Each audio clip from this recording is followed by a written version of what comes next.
In today's lessons, you will learn and apply the three triangle congruence theorems. These are the angle-side-angle, side-angle-side, and side-side-side congruence postulates. Triangles can be similar or congruent. Similar triangles will have congruent angles but sides of different lengths. Two triangles are congruent if their corresponding sides are equal in length and their corresponding interior angles are equal in measure. We use this symbol to show congruence. Remember, corresponding sides and angles means that the side on one triangle and the side on the other triangle in the same position match.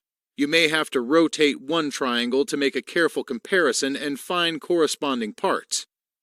Testing to see if triangles are congruent involves three postulates: angle-side-angle, abbreviated ASA, side-angle-side, abbreviated SAS, and side-side-side, abbreviated SSS.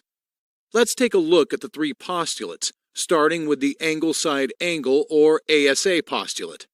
This postulate says triangles are congruent if any two angles and their included side are equal in the triangles.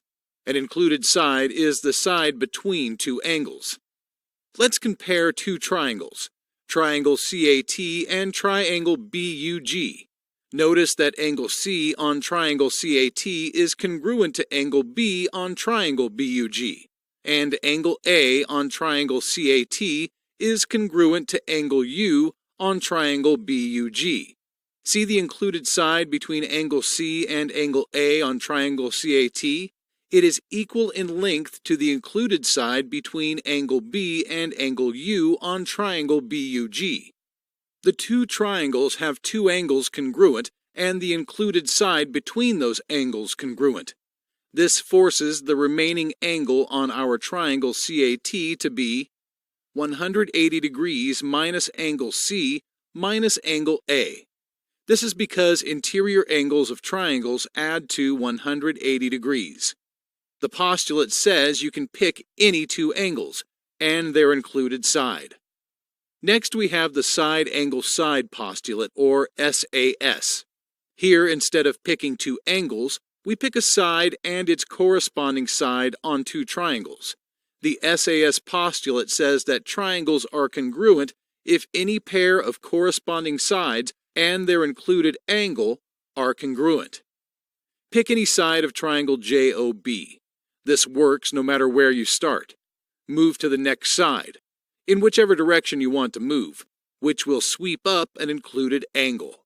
For the two triangles to be congruent, those three parts of triangle JOB, a side, included angle, and adjacent side, must be congruent to the same three parts, the corresponding side, angle, and adjacent side on the other triangle, triangle YAK. Next is perhaps the easiest of the three postulates, the side-side-side or SSS postulate. This postulate says triangles are congruent if three sides of one triangle are congruent to the corresponding sides of the other triangle. This is the only postulate that does not deal with angles. You can replicate the SSS postulate using two straight objects. Uncooked spaghetti or plastic straws work great. Cut a tiny bit off one, so it is not quite as long as it started out. Cut the other length into two distinctly unequal parts. Now you have three sides of a triangle. Put them together. You have one triangle. Now shuffle the sides around and try to put them together in a different way, to make a different triangle. No matter what you try, you can't do it. You can only assemble your triangle in one way. You can simply switch two sides around, but then all you have is a reflection or a mirror image of the original triangle. Once you realize that three lengths can only make one triangle, you can see that two triangles with their three sides corresponding to each other are identical or congruent. Using these three triangle congruence postulates, the side-angle-side congruence postulate, angle-side-angle congruence postulate, and the side-side-side congruence postulate, you can now determine if any two triangles are congruent.